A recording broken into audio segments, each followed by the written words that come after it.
Hi guys, welcome to the channel. In today's video, I'm going to show you how you can export ChatGPT chats without copy paste. Before getting into this video, must subscribe to our YouTube channel and click on the bell icon. So the first step you simply need to do is to open ChatGPT. Click on that. Click on try ChatGPT, and here you can see that export chat feature. But if you are on your ChatGPT, you are unable to see this. So how you can add that? You simply need to go onto the Chrome Web Store. Open Chrome Web Store, and here you need to search for AIPRM for ChatGPT, and you need to add into your Chrome browser.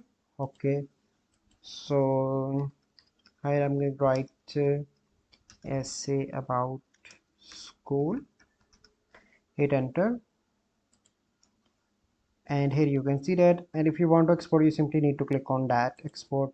So here you can see that now chat is export, and you can open in any format. So I'm going to open in notepad.